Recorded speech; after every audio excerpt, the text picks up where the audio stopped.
I think we can open it up for questions.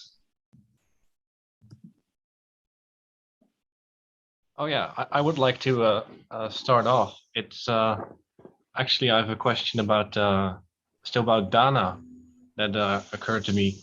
I was reading. I don't remember which exact sutta it was. It was on the fruits of actions or fruits of giving, and one of the last or one of the highest fruits of giving was said to be that it is an adornment for the mind. And I was wondering what kind of person gives with such an intention, or what does it take to have such an intention? I didn't understand that part about the adornment of the mind. Yeah, that puzzled me as well. It's so this sutta goes up from increasingly more noble motives. Yeah, I wish I had the sutta number for you. It's somewhere in the number discourses, and this is yeah, it follows from, well, giving is good, and then it corresponds to this kind of fruit coming from such and such an action. And then one of the highest motive would be that it supports the mind, or that it adorns the mind. So that's the translation I read. Yeah, it might be very specific, but I was wondering. So yeah. Well, I don't recall the sutta reference, but it kind of sounds similar to lots of food, kind of, in terms of its gradual process of giving, in terms of giving to one who is unattained, and the Sotapanna, and so on and so forth. And then, if I remember that one correctly, or I might be confusing it with another one, but it does say that the highest is with loving kindness. The cultivation of loving kindness supersedes all of these, below all of these other acts of generosity and kindness and so on. So, but it goes even a step further and says, beyond that is the perception of impermanence. So when you're cultivating loving kindness, when you're doing the loving kindness meditation, you are actually doing one of the highest forms of generosity, because you're sending out to yourself, you're sending it out to your friend, or you're sending it out indiscriminately in all directions. And that can be experienced, and that can be felt by others. There are experiences of those who have been able to send loving kindness or compassion, and they suddenly experience knowing that that person is fine, and they might get a phone call from them or something. So it's not just feeling in the mind, but it's actually also radiating in such a way that other people also notice it, and they'll notice it in subtle ways. Beyond the loving kindness, it's the perception of impermanence. So when you talk about the perception of impermanence, that is the understanding of the arising and passing away of all conditioned things. That gives rise to the perception of the fact that all conditioned things are suffering, or dukkha, and therefore are liable to create suffering because of the fact that they're impermanent. And therefore they should not be taken as self, and that's the perception of anatta. So if you look at it from the context of practice, you start off with loving kindness. Well, even before that, you start off with generosity. You start off with your smile. You start off with having an attitude of gratitude. You start off with having taken your precepts and trying to maintain them, and making sure that you don't break a precept, and that helps cultivate the mind. And that gradually leads to an experience of loving kindness when you come into the meditation practice. And then finally, that leads you to the experience of later stages of the Brahmaviharas, like compassion and joy and so on. But there comes a point in the practice where you actually start to see the arising and passing away of phenomena. And so you are seeing in that moment the truth of reality, which is that it is constantly arising and passing away. So that's the perception of impermanence. And then that leads to understanding deeper levels of insight, like understanding dukkha, understanding the nature of not self or non-self, the nature of anatta. And that ultimately leads to seeing reality as it is, that ultimately leads to disenchantment and dispassion, and ultimately cessation and the experience of nibbana. So this is really the gradual path. Maybe I could add something to that. I will read a little part from a sutta which talks about the female lay follower Velukantaki, and she was preparing an offering, and the Buddha praised her. He said, the donor has 3 factors and the recipients have 3 factors. And the 3 factors of a donor are: the donor is joyful before giving, she has a placid, confident mind in the act of giving, and she is elated after giving. And the 3 factors of the recipients are: the recipients are devoid of lust or are practicing to remove lust. They are devoid of hatred or are practicing to remove hatred. And they are devoid of delusion or are practicing to remove delusion. And if the gift is being given with these 6 factors in total, the Buddha says it's not easy to measure the merit of such an offering. Thus, just so much is the stream of merit, the stream of the wholesome. So it really depends on the minds of both the giver and the recipient, how valuable this is. So maybe the adornment of the mind also points a bit in that direction. Cool, thanks. Yeah, I think that's definitely definitely what I was kind of looking for there. I did, yeah, cool. I actually have a second question, and it's a, I think this is a bit hard to answer, but I was wondering what is mind, because you know, the Dutch language doesn't have this word exactly, so it's kind of tricky. I asked this to Sister Kema as well, and I told her what I thought, and she said, well, you know, keep working on it, but maybe you have some pointers as well. What did you say? Well, I said to her, I understood it as the functioning and working of the brains, and she said, well, that's a good starting point, and keep working on it.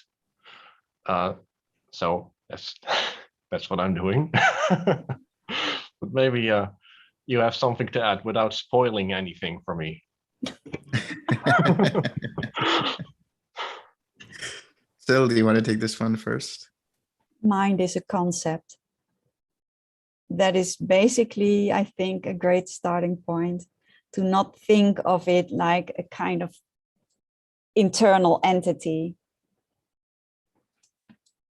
but to tell you more about it would certainly spoil things. So I'm a bit hesitant. Well, you think about, you know, the Dhammapada reading, which we do when we have retreats. We think about mind being the forerunner of all states. Why is that? Because it's through mind that you experience the factors of nama rupa, specifically nama. You think about nama, and that is the different factors. That is contact, feeling, perception, intention, and attention. These 5 factors make up mind.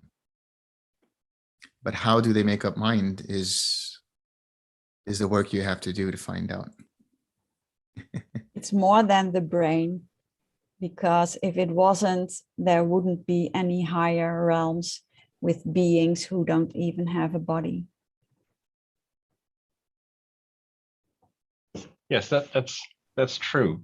I thank you. Thank you for this this angle of attack to it.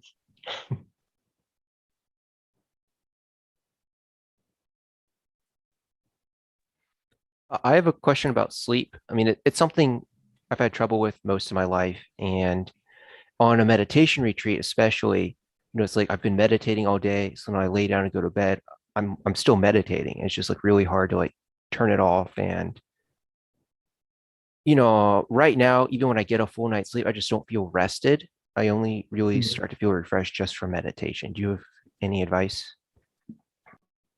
Well, that's pretty good. I mean, if you can be refreshed from meditation and you have less, do you have less need for sleep? Do you find? Right now I feel like I have the same need for sleep. Okay.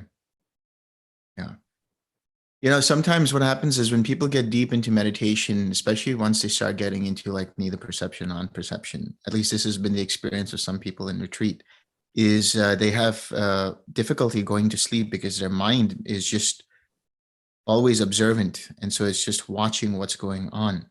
And that's not necessarily a bad thing. It's just a matter of how you see it. Eventually what happens is you become really mindful that even in your sleep, you become quite mindful and you're able to see the different patterns of sleep or the different levels of sleep and things like that. But I think you have to come to a balance. And when it comes to sleep, you have to see what works for you. You have to see what schedule works for you, and don't try to do any kind of meditation that can cause the mind to be, thinking about this and that. Of course, the whole point of meditation is to let go of all of that process.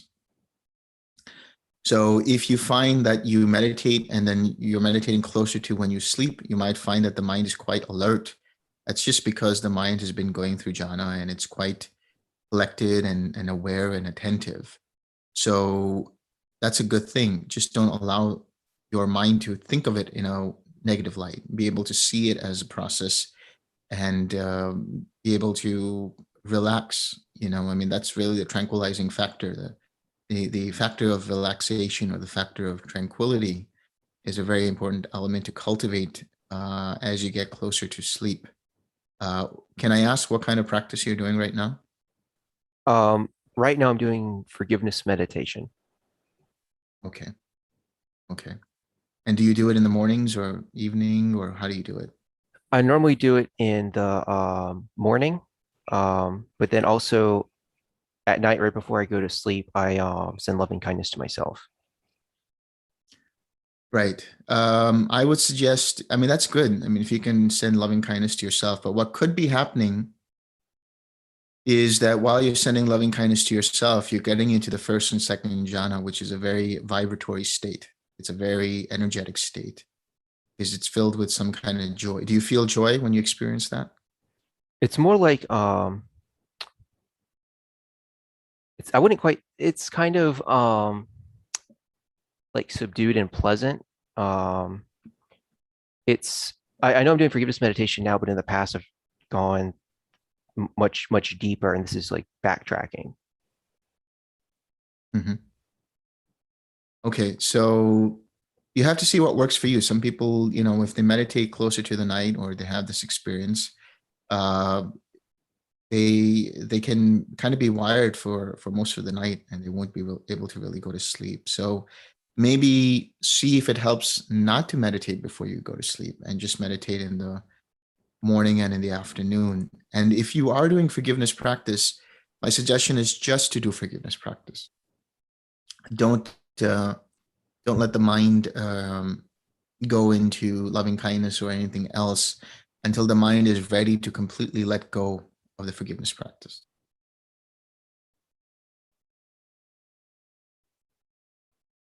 And maybe So as would you like to add practical, something? yeah, as a practical tip,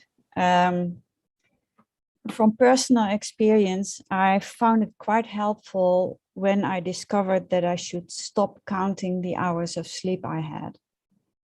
Because it can be really depressing when you say to yourself, oh, I only had 3 hours of sleep. It makes it worse somehow. Yeah, that makes sense because a lot of people think they need 7-8 hours of sleep, and then they compare it to what they feel like. We have one participant here now at the Dhamma Sukha Retreat Center who only sleeps 3 or 4 hours a day, but they are refreshed and they feel fine. So not everybody needs 7 or 8 hours of sleep. Sometimes you need less, sometimes more. It really depends upon your own body.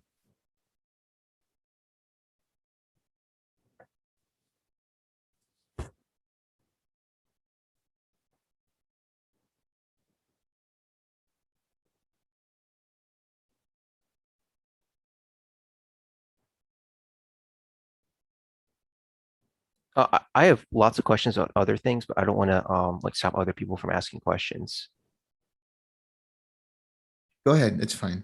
You Okay. can ask one more question and see if somebody else Yep. comes back with a different question. So I have a question about contact. My understanding is the way dependent origination works is a link arises and then it ceases. And contact is the meeting of consciousness, the sense organ, and the sense object. But consciousness arises and falls several links before contact. So how is there consciousness for the meeting of those three things? Yeah. First, I just want to let you know, if you want to understand contact, you should see it as the contact between the sense and the sense object. Dependent on that, there arises a sense consciousness. So in other words, when the eye hits or meets the form, so light hits the eye, there is an awareness of that. So it's not the meeting of the three, although they are conjoined, but really the consciousness comes right after the light hits the eye, that there is eye consciousness.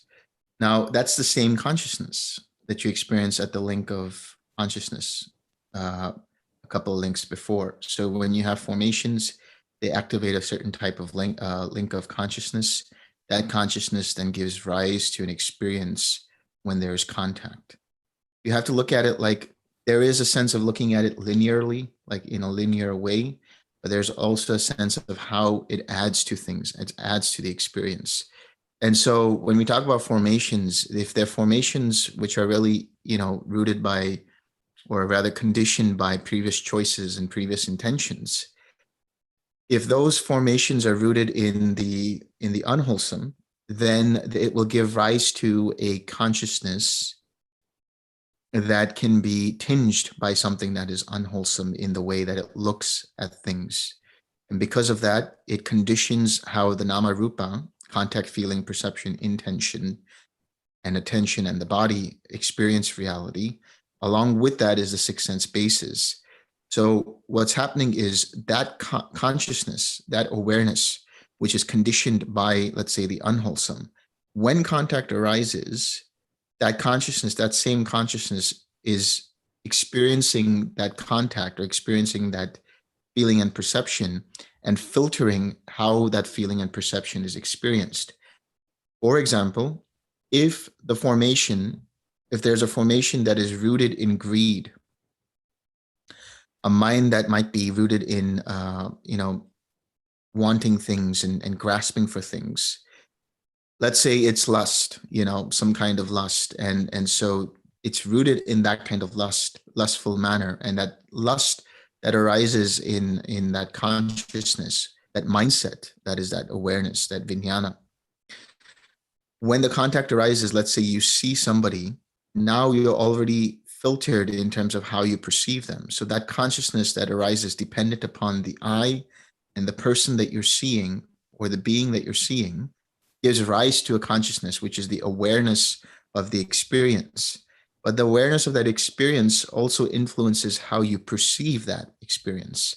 In other words, it filters out how you see it. In other words, it will show you it in a lustful way, or it'll show you in a greedy way, or it'll show it to you in a aversive way, or an irritated way, or a jealous way, or whatever it might be. So it's the same consciousness, but what's happening there is when there is contact, that same consciousness arises and then passes away, giving rise to another consciousness that arises and passes away.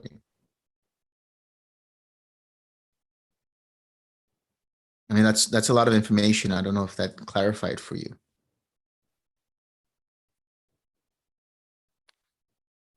Yeah, no, it does help. I guess I'm just kind of confused because I haven't, there's lots of students talk about dependent origination, but it just always seemed, I do think of it linearly, and it's like, this happens, it's here, then it's gone, then it's here, then it's gone, and so on and so on. And I had this idea that I asked before, and people told me it was mistaken, but it's like one link kind of like changes like the potential for the next link. So like the conscious link arises and passes, but then once that happens, there's like a little bit of like consciousness in all the following links, but I was told I was thinking about that incorrectly. Well, I would look at it like a momentum. So when that consciousness arises, which is tinged by some kind of mindset, that continues to influence how the nama rupa, the mentality materiality, perceives reality. So that mentality materiality, which includes the six sense bases, also then it influences how the contact arises. Now that contact then influences how the feeling is perceived. And if that feeling is perceived in a way that causes craving, then it will continue to cause craving. The idea to look at dependent origination is not only linearly, but also as feedback loops. So in other words, when there is a feeling and you act upon the underlying tendencies at feeling, when you act with a lustful mind, when you act, and act doesn't mean just physical, but verbal or mental as well. When you react or act upon those underlying tendencies towards greed or craving or aversion and hatred and so on, that is liable to cause craving. But then when you do that, it feeds back the energy to the formations again. So what's happening is you'll start to see circles within circles in dependent origination. So every action you take has an influence to the next set of choices that you make in the future. This is karma. And what that means is if your intentions, your choices in the past have been unwholesome, then your next set of choices will deviate towards the wholesome. And what you have to do there, you have a choice to either continue to be on autopilot, so to speak, or to make a conscious decision to let go of the unwholesome and tend towards or incline towards the wholesome. The more you do that, then the formations are reformatted, reconditioned, as it were. And then your choices start to deviate towards the wholesome. They automate towards the wholesome 90% of the time until eventually it's all the time. So what we're doing here with dependent origination is understanding how mind works, how mind perceives reality, and how that can change dependent upon choices in every given moment. And is consciousness different than awareness? Because like, there's habitual tendencies going on. I know that there's habitual tendencies going on, but that's quite removed from the consciousness link. No, consciousness is basically cognition. So consciousness is not like some kind of an ethereal kind of container of life, or so to speak. It's not the life energy. It's not the soul or anything like that, of course. Instead, consciousness comes from the word vijnana, which means divided awareness or divided knowledge, which is just basically awareness. So you could say cognition, you could say consciousness, you could say awareness, and these are used interchangeably.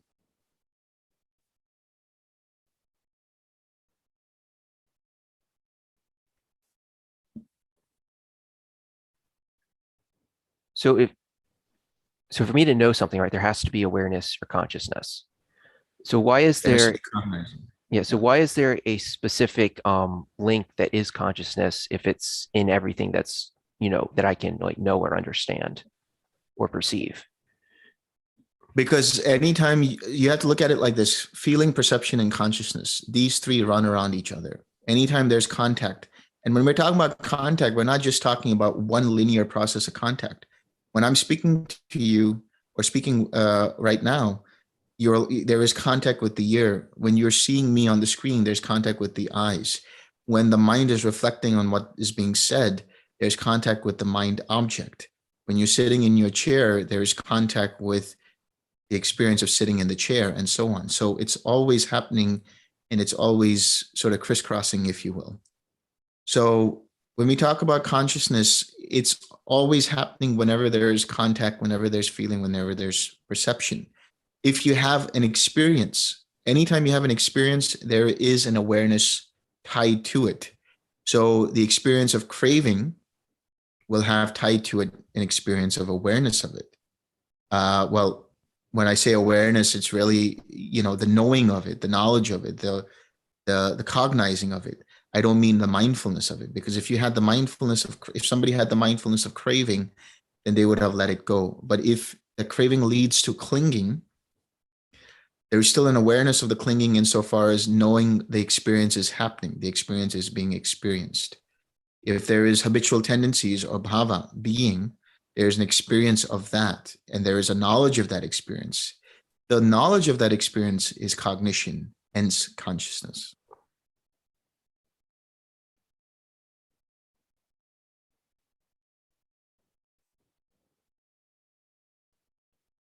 But we are talking about millions and millions of consciousnesses arising and passing away every second. So what you call being aware of something would actually entail millions of consciousnesses arising and passing away, but it's so fast that it's like a movie. You don't see this as separate frames, you just see one stream of consciousness. And that is why many religions believe that there is an eternal consciousness, because they don't see it. Certainly when they don't meditate, they don't see it as arising and passing away. Yes. Yeah, that's really important to also understand, because consciousness can look like this fluid process, that it's just one thing that's happening. But it's like, and I've used this analogy before, it's like a ray of light. You look at light and it's just one beam of light. You don't really consider that that light is made up of innumerable photons, individual photons. In the same way, that consciousness that seems to be just one singular flowing consciousness is actually made up of iotas of separate individual arising and passing away of various consciousnesses. But that consciousness, remember, is cognizing. It's cognition. It's not some kind of a being. It's just an experience dependent upon, or rather, I should say, it's a phenomena that arises dependent upon or tied to an experience.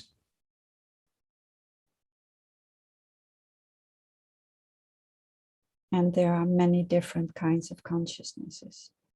Consciousness of the eye and the object that is being seen, consciousness of the ear, consciousness of the sound, and also a consciousness that is mental, consciousness of thought.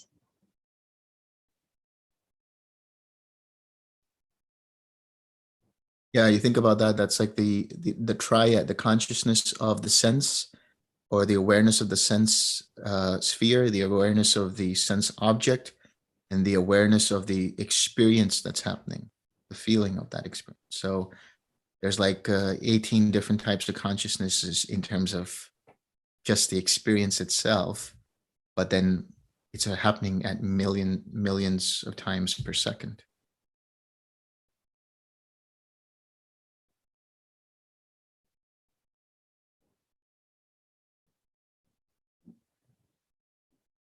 Anyone else?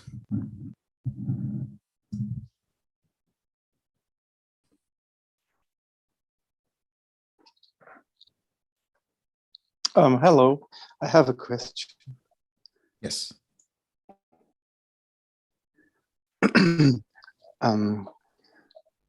Today I was thinking about what would happen if a Sotapanna would carry out suicide, like because killing a being is coming with a rather bad vipaka, I guess.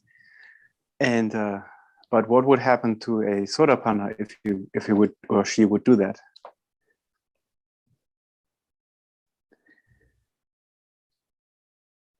I don't think I've ever come across a Sotapanna trying to commit suicide. I'll just say that. I think the mindset is so wholesome that they won't try to kill themselves. And I don't know if this is leading to the question about, certain arahats who reportedly committed suicide in the suttas. No. Okay. But I would say that for Sotapannas, even though their mind state will be quite agitated and restless, they will definitely think twice before committing suicide.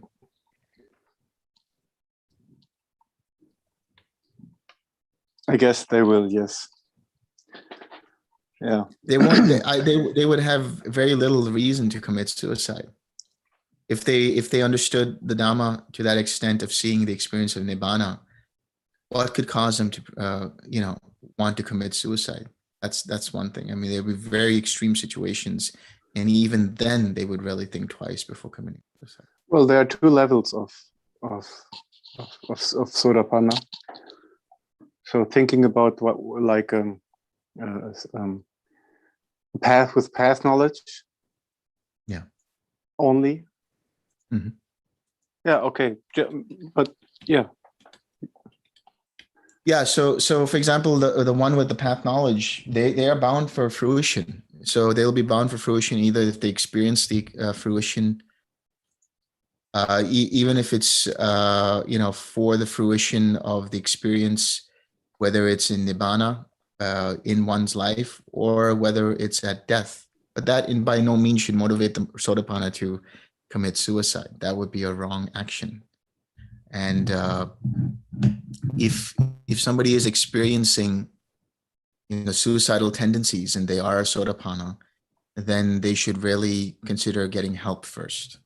They should really consider consulting with somebody who can really guide them through that process and help them to understand that suicide is really not the answer at all.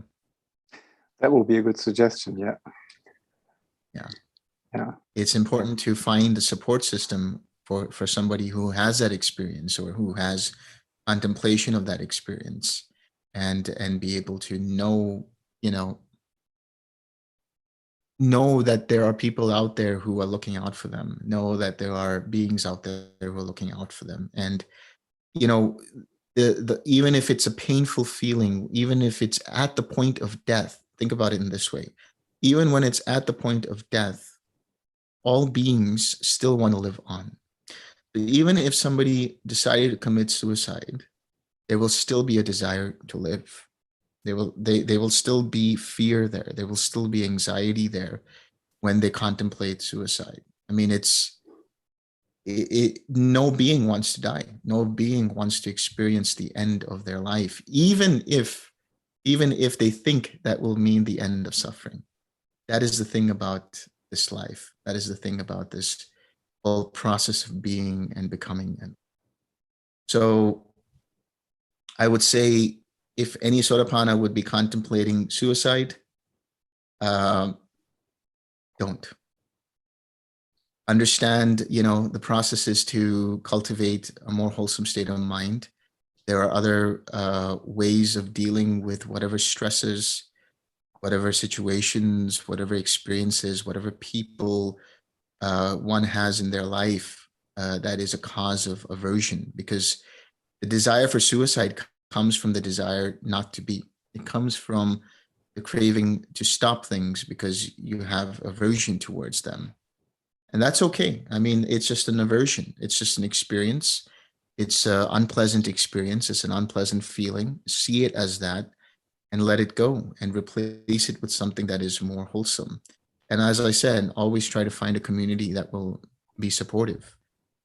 However that would be, that will be. What a good answer. Thank you. Syl, do you want to add anything? Me? Oh, Syl.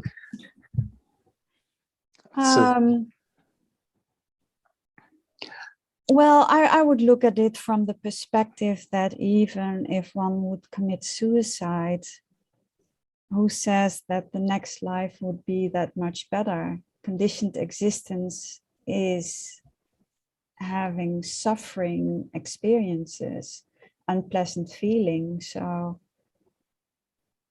it would basically continue on another level, in another being, so to speak, but it's still conditioned existence that is being experienced with its share of unpleasant feeling.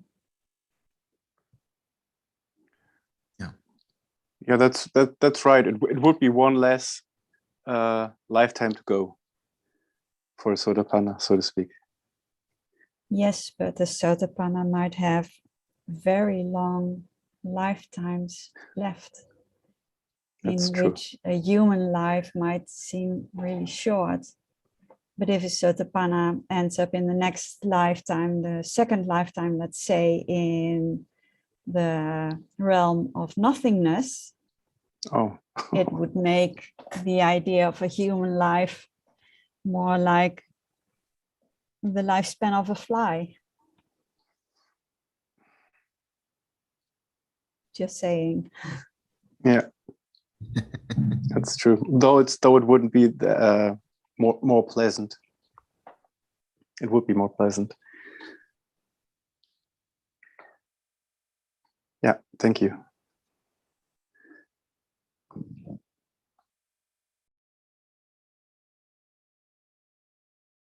Somebody asked a question. Ignorance is first, and consciousness arises because of that. So to stop samsara, we need to stop ignorance. But when we have a body, consciousness arises always because there is a contact. So how to stop ignorance if we always have contact? If we understand how it works, consciousness will still arise. Yeah, that's right. Consciousness will still arise whether you are unawakened or awakened, until there is the dissolution of the five aggregates.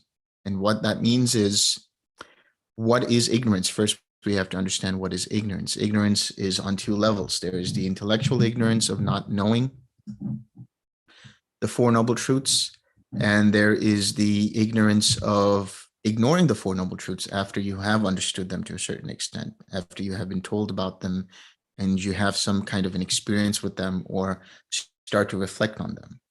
So ignorance arises every time there is lack of mindfulness of any kind of experience. When there is contact, there is feeling, and when there is feeling, if there is a lack of mindfulness, and that lack of mindfulness means taking something personally, seeing some experience as being me, mine, or myself, which is liable to cause further craving and identification and so on, then that gives rise to ignorance. Like I talked about earlier, there is the feedback loops. So if you have a lack of mindfulness, that feeds energy back to ignorance. And then that ignorance continues to condition the formations.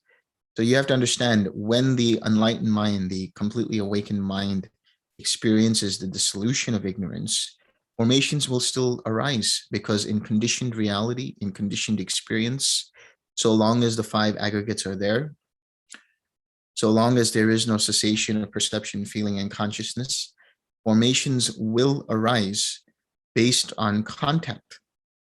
And that contact will give rise to either one of three different types of formations. It can give rise to a mental formation, which gives rise to feeling and perception. It can give rise to a verbal formation, which gives rise to experiencing thought to express speech. Or it can give rise to a physical formation, which gives rise to an intention to move or to breathe or whatever it might be.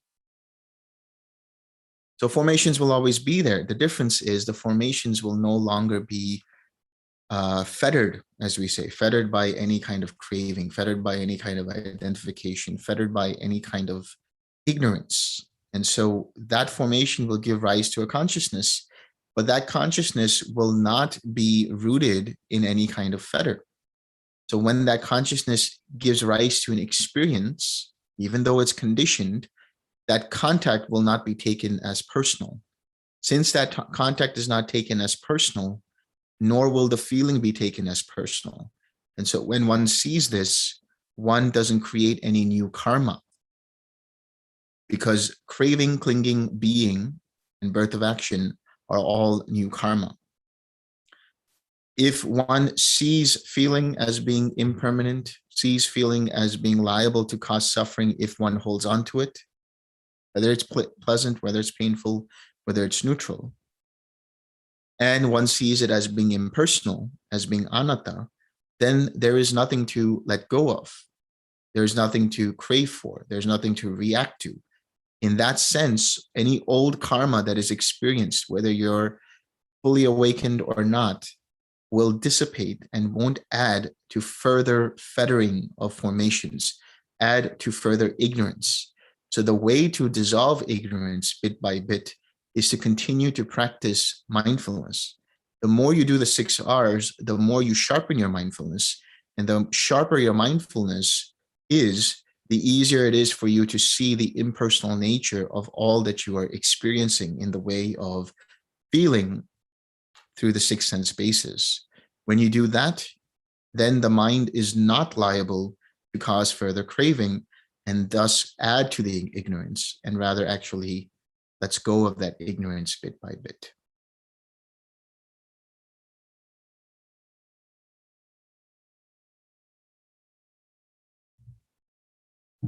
I wonder if that answers your question. Good.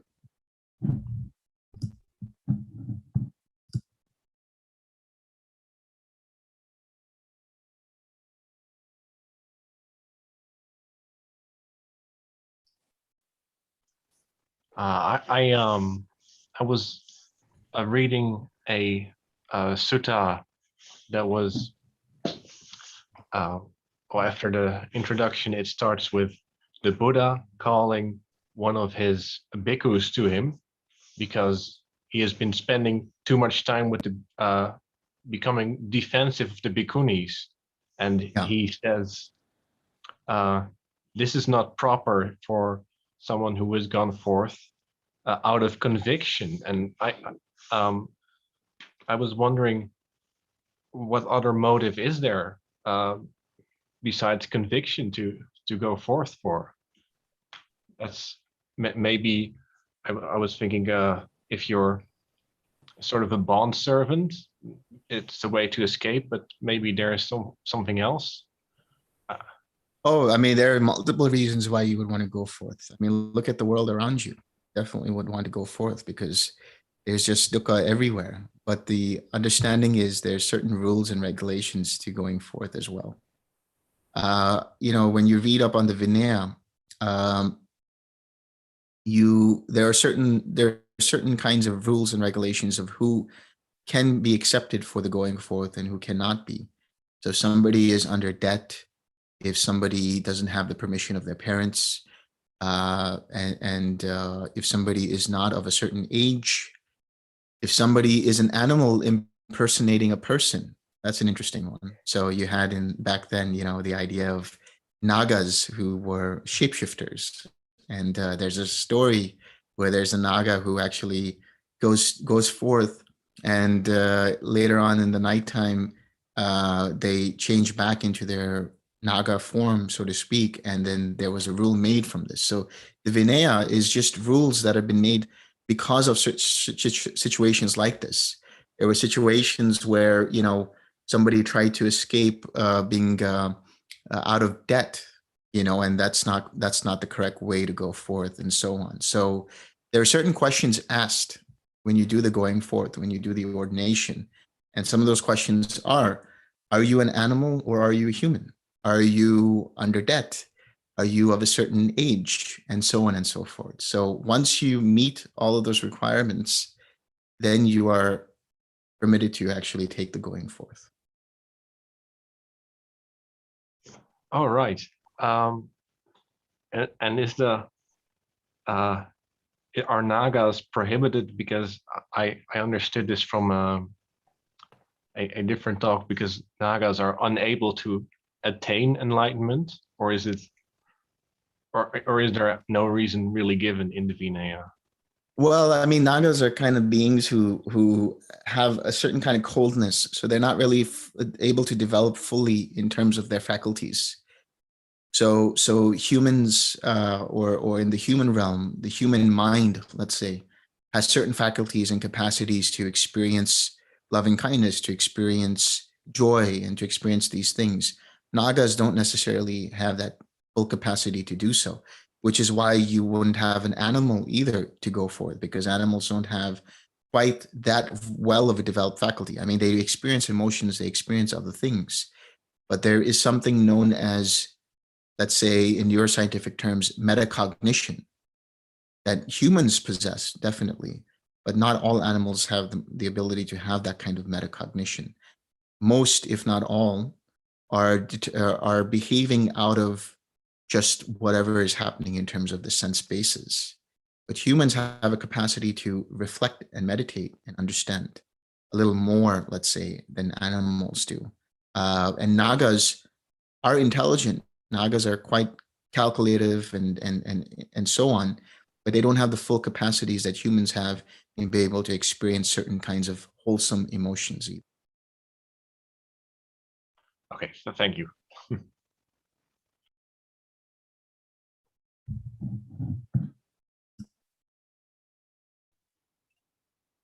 So was there anything you wanted to add to that? I don't know anything about Nagas, but about the reasons for going forth, there were plenty of people who saw how the Buddha's followers got plenty of food and had robes and things like that. So there were reasons to have less wholesome intentions to join and pretend of being a monastic. So yeah, not everyone was really that virtuous. Yeah. Yeah, they wanted what was known as a free lunch, but as we know in this conditioned reality, there's no such thing as a free lunch. That would violate the laws of karma.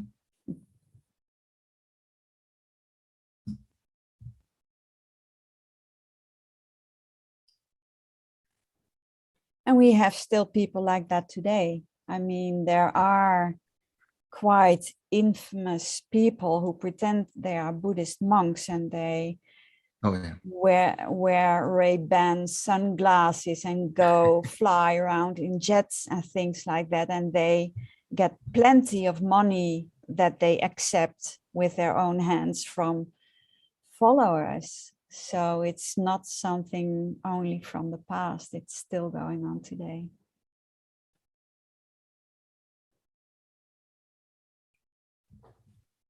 Hi, Delson. Hello. Hi. I'm all right, thank you. I'm just wondering whether you can explain a little bit around the emptiness in terms of how Buddha uses emptiness in the suttas, the emptiness of the immediate nature of our experience, as well as the emptiness of all conditioned things. So just, I'm really keen to hear how Buddha uses emptiness to kind of explain our existence. And also maybe the second part of the question, is there any suttas that would be good to read around the emptiness? Yeah. So I would say there are two contexts of emptiness, or shunyata, or sunyata, as it's known in Pali and Sanskrit. And there's two contexts to understand. Number one is the context of emptiness of something that used to be there. So you go to Majjhima Nikaya 121, that is the shorter discourse on emptiness. And the Buddha is approached by Ananda, and Ananda says, as I understand it, you are practicing or going into meditation on emptiness.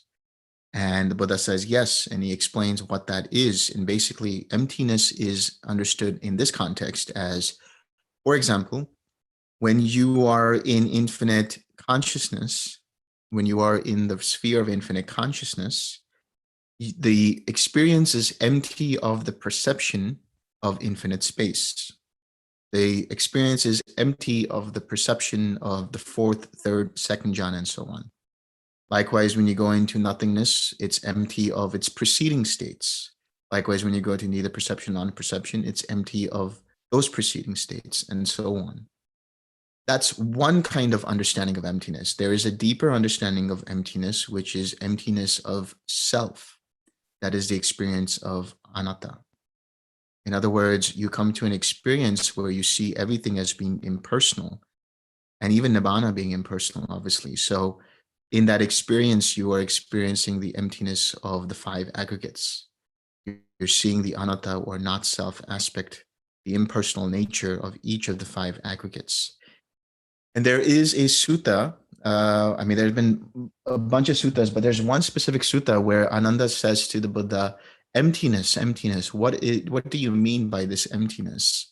And the Buddha says, I talk about emptiness insofar as the first, the aggregate of form, the aggregate of feeling, the aggregate of perception, the aggregate of formations, the aggregate of consciousness are empty of any kind of abiding self, empty of any kind of personal self.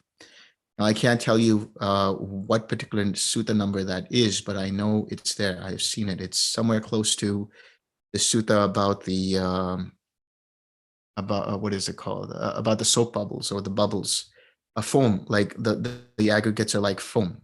So it's somewhere in that region of, I think it's either the Anguttara Nikaya or Samyutta Nikaya. But these are the two contexts of emptiness as we understand it in the Dhamma. Syl, do you want to add something?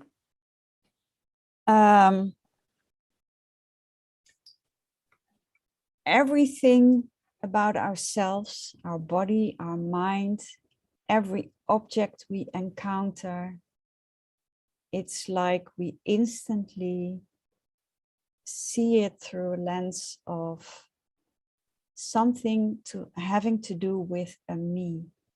Either it's a perception of I am experiencing this, I am seeing this, or this object is my possession, or it's very dear to me, or I really hate it. So we hardly ever experience anything like reality truly is. We see, I often use the simile of we see everything with sunglasses on that perceive through a lens of self. When I look outside, I see my tree, but it's ridiculous. It's not my tree. It's just a plant that is growing there. But I have bought this house, so it's my house, my garden, my tree, my birds. Everything is me and mine. Likewise, my father, my son, my friend, my enemy. We constantly misperceive reality. We think in concepts, and usually these concepts are pertaining to taking it personal in some way. It's quite obvious when things are pleasant. I like this. I like the taste of this food or whatever.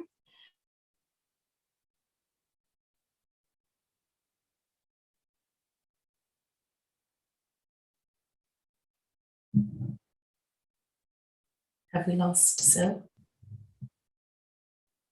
I think we lost Syl for a moment.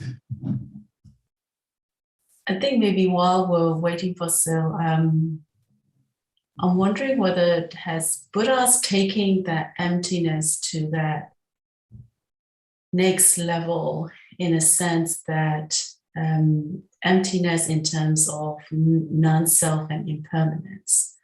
So something what Syl was explaining about one's experience, one's in relation to the external world.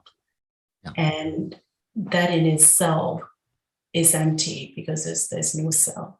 And if you kind of extrapolate to all of the interactions, then has Buddha kind of taking it to the next level of the world of the impermanence and the world of non-self. And there must be an emptiness around all conditioned things and all interactions. Yes. And I'll add one further third context, which is the Arhat's mind, empty of all suffering completely, empty of any kind of mental suffering, empty of any kind of craving. And so through that process of seeing the emptiness of reality, conditioned reality, there is the emptying of the mind of any kind of craving. So because you go back to that particular sutta, Majjhima Nikaya 121, but also Majjhima Nikaya 43,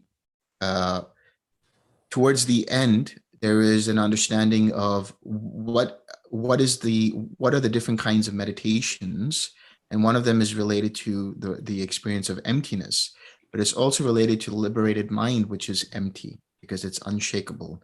It has seen through reality as being impersonal, and therefore that mind is empty of any kind of suffering. Syl, we lost you there for a few seconds. Not sure what happens. You went into emptiness, so you're back again. So tell us how it went. The meeting was empty of me. Yes. Well, yes. Basically, I've said everything that is important that I wanted to say. It's just that we misperceive reality. We add something to reality that isn't there. And maybe coming back to the previous question about that consciousness that seems like a stream, the sense of self is also a bit like that. We constantly walk around with this sense of self, so it's really hard to unsee that. But when you are very mindful, like the Buddha says in the Malunkyaputta Sutta, Samyutta Nikaya 3595, then you start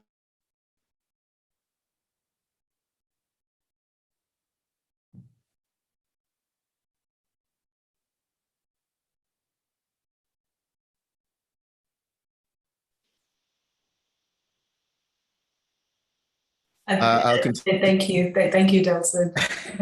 You're welcome. I'm sure you'll get in touch with Syl and she'll give you more information. But that's a good sutta to read too, Samyutta Nikaya 3595, because that one talks about the same thing. If there is no self before the process of the experience, during the process of the experience, and after the process of the experience, if there is no self in any of the links of dependent origination up until the level of feeling, then there is the end of suffering. That is the cessation of suffering. So that's a good sutta to reflect on as well. Thank you. You're welcome. So there's another question. If I understood correctly, Bhante said that each of the 12 nidanas, the links of dependent origination, has the Four Noble Truths. Can you explain what this means and give an example? Yes, you should read Majjhima Nikaya number 9, which is the Samaditi Sutta, the right view. In that, Sariputta actually contextualizes each of the links of dependent origination through the view of the Four Noble Truths. An example of this would be, and what you have to look at is the Four Noble Truths is basically a formulaic understanding. You have dukkha, you have suffering, you have the cause of suffering, the samudaya, which is usually craving, but it can be also ignorance. It can be taking things personally and things like that. You have the cessation of suffering, that is nirodha, and you have the magga, which is the path leading to the cessation of suffering, and that is the Eightfold Path. So in the context of dependent origination, the way Sariputta talks about it is, for example, there is feeling, and that is liable to create dukkha because it is conditioned. That is the first noble truth. The cause or the samudaya of that feeling is contact. The cessation of contact is the cessation of feeling. The way leading to the cessation of contact is the Eightfold Path. So this is the way to understand each of the links. So in terms of your practice, let's say you see that there has been craving arisen. There is aversion here. that aversion is to be understood as being dukkha. The cause of that aversion is because of taking it personally. So you see that, and you let that go using the Eightfold Path. What is the Eightfold Path in the understanding of this practice? It's the 6 R's. The 6 R's are the Eightfold Path encapsulated. The 6 R's are right effort, which is the heart of the Eightfold Path. As I always say, it's through, and it's said in the sutta, it's through right effort that you go from wrong view to right view, wrong intention to right intention, wrong speech to right speech, wrong action to right action, wrong livelihood to right livelihood, wrong mindfulness to right mindfulness, and wrong collectedness to right collectedness. So using the 6 R's, every time you use the 6 R's, you become mindful of what is happening in the present moment. If it's a hindrance, you let go of it, whatever it might be, whether it's craving, aversion, doubt, whatever it might be, taking it personally. When you let go of it, you have the experience of the cessation of suffering, the cessation of dukkha insofar as understanding there was feeling here, there was an unpleasant feeling. By letting go of personalizing it, you cease it through the process of the 6 R's. So this is the way to understand how the Four Noble Truths are inherent in each of the links of dependent origin.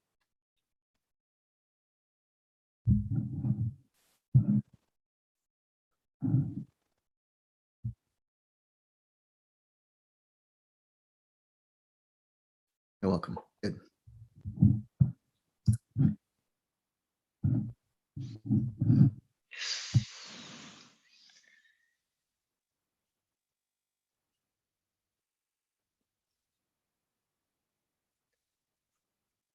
Hi everyone, may I have questions? Yeah. Yeah, I'm new to Trim, so bear with me. I did the online retreat with Syl, so thanks Syl, a few months ago. So my question is about sending loving kindness to 6 directions.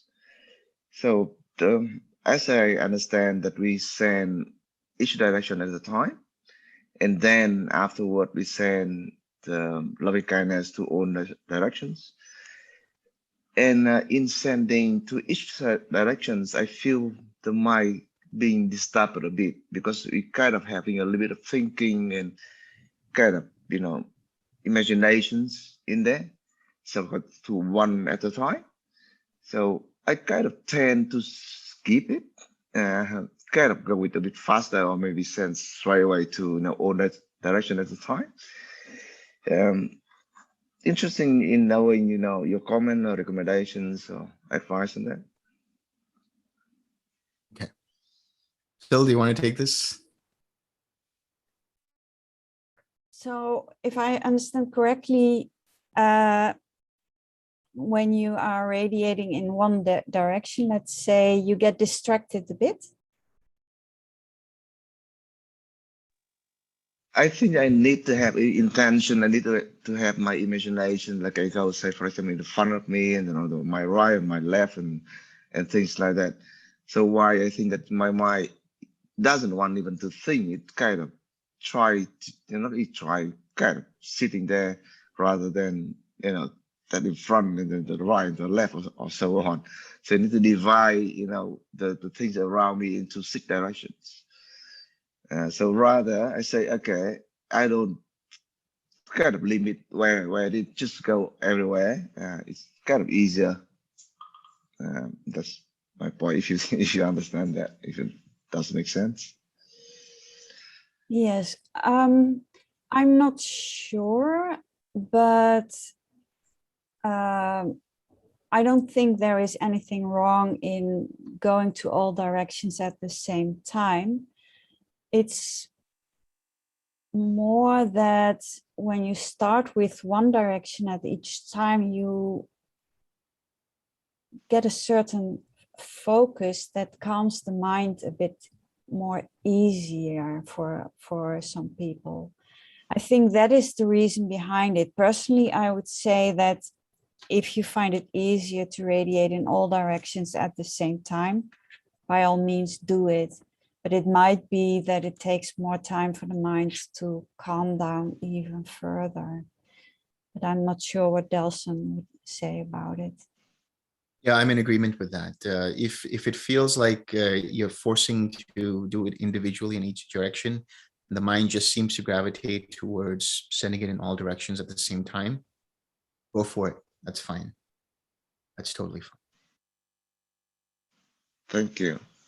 Because now we read in the sutta, and then sutta is like, kind of, that in one direction, and like pervading, into the, first quarter, second quarter, third quarter, and then and kind of, if I go 6 direction in one go, I go against, a little bit conflicting with the sutta. No, it's fine. Yeah, that's fine, because if you think about the context of the suttas, at the end of it, the Buddha says, or anybody who gives that instruction says, and he pervades in above, below, and all around. And so that indicates in all directions. But it's just the starting point that, it might be easier for some people to start with 2 minutes in each direction. Or it might just be easier for people to want to radiate in all directions at the same time from the get-go. It's anyway, you're going to get there anyway, right? If you're either going to do individual directions, you're already anyway going to get to radiating in all directions. So if it works for you to be able to radiate in all directions without doing the individual directions, that's fine. It's the same thing. It leads to the same experience. Yeah. But as Syl said, yeah. Well, I just wanted to add that always keep in mind what the Buddha's aim is. The aim is the end of suffering. The aim is to practice the Eightfold Path. So instead of getting bogged down in technicalities, even if you radiate in all directions at the same time, you are in a very wholesome state of mind. And when you get distracted, you 6R. So that is basically all that there is to it. You are doing as the Buddha instructs, and that is way more important than doing one direction at a time versus all directions at the same time, I would say. I mean, think about it this way also. I mean, not to trivialize the situation, but it's a funny way of looking at it is in the Buddha's time, most people sat cross-legged. And so there is an understanding, okay, if I sit cross-legged, there must be some magic to it. But now you can sit in a chair and still experience nibbana. So, the clinging or the attachment to it has to be done a certain way. You look at the suttas and it's not like that. It's very suggestive. It's saying this is what you can do, and then your mind will teach you. Your experience and your mind are your teacher. They will guide you in terms of where to go, and this is then using the process of intuition. Obviously, you don't want to go off the beaten path where you do something completely different, but within the context of the Dhamma, if you're starting to see what works for you and what doesn't work for you, by all means, just do what works for you. Thank you. Maybe my second question is that, when we do meditations, should we, I know that we should not, but kind of, we tend to see where we are, right? So the kind of, now we go in jhana 1 and go to jhana 2 or so on. Or we just ignore it and altogether. Yeah, it's not important. It's not necessary. Yeah, it's not important to really know where you are in the beginning of the practice. If you are radiating in the 6 directions, know that is already considered to be an advanced practitioner. Now, you'll get to know where you are depending upon how the feeling changes. If the quality of the feeling changes, then you're starting to get into another level of experience. So this is the way to guide yourself to be able to understand it. And of course, you can always, for further clarity, send an email, and then somebody can give you some more pointers about that. Thank you.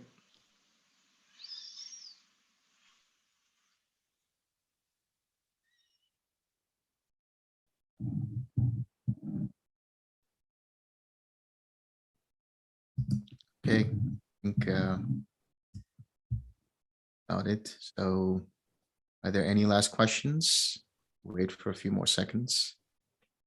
I have another question. Yeah. What exactly is the fetter of doubt? Because none of us have met the Buddha, and we're going through these texts, and so there's there's certain things that we can't necessarily know, but there's still this like fetter that goes away. So what goes away and like what doesn't? Syl, could you answer, please? I will start with one that is almost always skipped in explanations about what it is. And that is that in the suttas, part of doubt is not knowing the difference between wholesome and unwholesome states. So that is one part of the fetter of doubt, that people don't really know what is a good, wholesome thing to do or to think or whatever, and not. It says so in multiple suttas, but it gets glanced over quite often. Also, doubt is what is usually explained as doubt in the Buddha, in the Dhamma, and the Sangha. So you have doubts in whether he was truly an awakened person that truly knew how reality worked, so to speak. Doubt in the Dhamma. Is it really so important that dependent origination, maybe it works a bit differently? Is emptiness, do they mean this, or maybe they mean something else, whatever. And also doubt in, is Nibbana really a thing? Maybe it's just some nice state and it's not really that important. So it's really doubts about everything pertaining to how reality works, that you are not sure that it truly works this way, and maybe it works in an entirely different way, or maybe even another religion is right and Buddhism has it wrong, or things like that. Delson? Yeah, so that's a good explanation, because that's really what it is all about. Think about the fetter of doubt, or the hindrance of doubt, as it is when you experience it in the practice, comes about in the process of thoughts like, am I doing this process correctly? Am I really radiating loving kindness? Should I be doing it this way? Or even going one step before that, which Syl talked about, which is the unwholesome and the wholesome. Should I really be doing this, or should I really, say this lie, or, would it be okay if I do this, and things like that. This is also known as indecision, and it can give rise to restlessness. So specifically with the fetter of doubt, that is really doubt in, as we said, the Buddha, the Dhamma, and the Sangha in these different ways. And that fetter is destroyed when you see for yourself the experience of Nibbana. When you have the experience of Nibbana for the first time, you completely have no doubts about the path, no doubts about how this process works. And so you will no longer have any questions that keep you indecisive, that keep you prevent you from taking the next step on that path. So the way to, let's say, let go of doubt first, of course, is something like this, where you can ask questions and remove your doubts, and figure out what is the Dhamma and what is not the Dhamma, and so on. Now, when we talk about specifically about the doubt, the faith in the Buddha, the conviction in the Buddha, we talk about the conviction in the Buddha, the Dhamma, and the Sangha. What we are saying is, yes, the Buddha, the Tathagata, the fully awakened, self-realized, or in another way, self-awakened being or person was there who found this path. So there is some sort of appreciation and gratitude for that. That gives rise to an understanding of, yes, there is something known as this Dhamma that he taught. And the Dhamma includes at the very core dependent origination, and the way leading to that experience and understanding of dependent origination is this particular set of ways, which is basically encapsulated in the Eightfold Path. So when you see it for yourself, when you practice it, there's nobody asking you to have any faith in it in the sense of religious faith. All that is come and see for yourself. And if you can see it for yourself, then your doubt is removed by your own self, so to speak. Your own mind, as being the teacher, removes that doubt because it experiences in the here and now what this path is and how it contributes to the cessation of suffering. And then the faith in the Sangha is the understanding that there is a continuation of the Dhamma through the Sangha of monastics, through the Arya Sangha of those who have attained, and that the Dhamma goes on because of the Sangha. And so there's an appreciation for that. There's a gratitude for that. I have been told, and it's interesting to note, that in the Buddha's time, there was only the two refuges, which is refuge in the Buddha and in the Dhamma. And then later on, after the Buddha's parinibbana, it happened in terms of the three refuges, because the Sangha also includes teachers who have realized the path, or monastics or lay people who have realized the path, and who can guide you along the way. They can just nudge you along the path and say, hey, have you tried this? Have you tried this? And so that community of people who have also experienced it is part of that Sangha. And so you have a conviction in that kind of a community. You have a conviction in that kind of a tradition. But by no means is anyone asking anyone to have some kind of a blind faith in the three jewels or have blind faith in the path. It's all about experiencing it. And then from there, knowing that this is the path, that this is the way leading to Nibbana. It's as simple as, somebody tells you that there is a country called, let's say, Canada, and you've read about it, and then you've seen documentaries about it and things like that. But how do you really know? And this is a very, very interesting experience. But how do you really know if that country actually exists? You've only read about it, or you've only been told about it, or you've been told about. Or you've been told about, Canada is this kind of weather, or Canada is this or that. And you go there and you experience it for yourself. That's the firsthand experience that allows you to say, yes, I understand now what this is.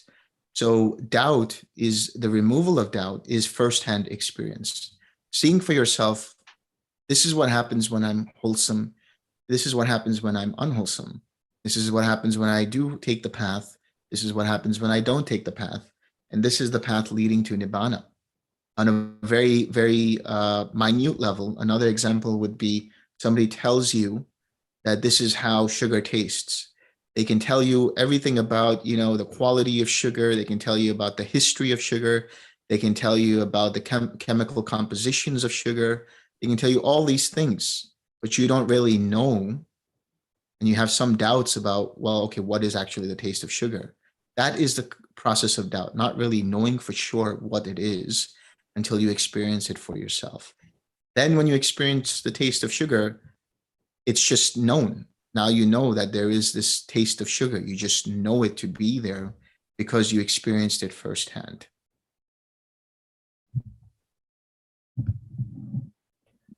Can a Sotapanna with path attainment have some doubt? The fetters are still there, like a little bit. I would say no. Actually, it's at the path. It's the entry into the path that the fetters are destroyed. But what happens at the fruition is it's kind of locked in. So, but if there's doubt, those doubts would be doubts regarding, about the practice and things like that, not necessarily a larger form of doubt about whether I'm in the right direction or not.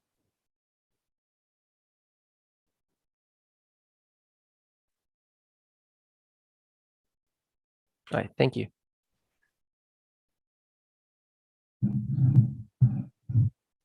Okay. Let us share some merit.